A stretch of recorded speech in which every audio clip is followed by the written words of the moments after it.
Malawak ang pinsalang iniwan ng bagyo. Nakapanlulumo ang mga kwento ng mga namatayan. Sa kabila niyan, patuloy namang nakapagbibigay inspirasyon ang mga umaasang makikita pa ring buhay ang kanilang mga kaanak. Narito po ang aking report. Nagiging pangkaraniwan na ang ganitong mga pangyayari sa dumarami nating mga probinsya, mga komunidad sa paanan ng mga bundok sa tabi ng ilog.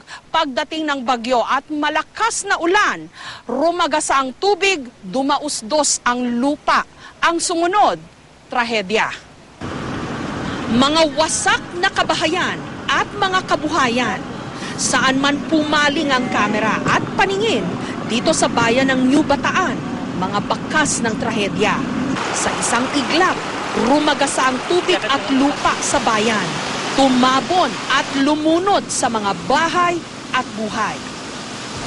Andito na tayo sa bayan ng Monte Vista dito sa Compostela Valley at unang bumungad sa atin itong punerarya kung saan mukhang dali-daling inaapura yung paggawa ng mga kabaong para sa mga nasawi. Dahil nga maraming namatay dito, hindi naman nakahanda yung mga namatayan. Kaya mabuti at itong puneraryang ito, mukhang ginagawa naman ang lahat ng kanilang makakaya para makagawa ng mga kabaong.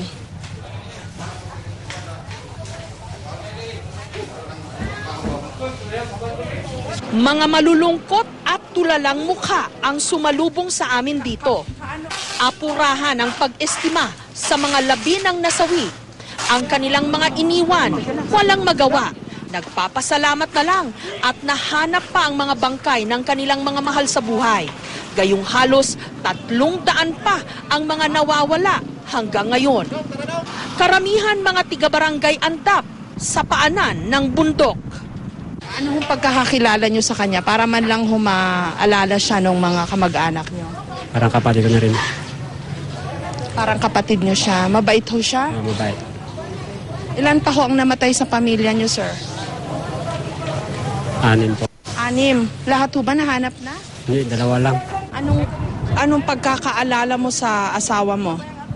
Medyo masakit sa sarili ko. Biglang nawala yung kapamilya ko na siyang din yung asawa ko at saka yung mga anak ko personal. Hanggang ngayon hindi ko pa nakita kung saan sila na... Wala na ring bahay? Wala na ring bahay. Kami lahat sa barangay Andap, wala na kami mga bahay.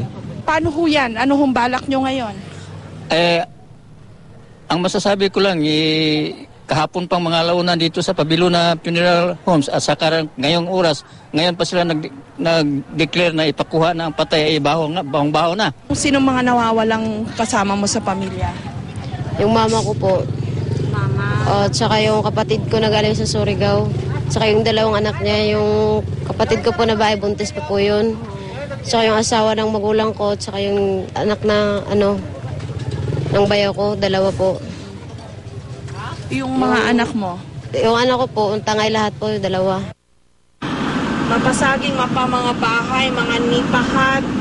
Parang tinapyasan sila lahat ng hangin.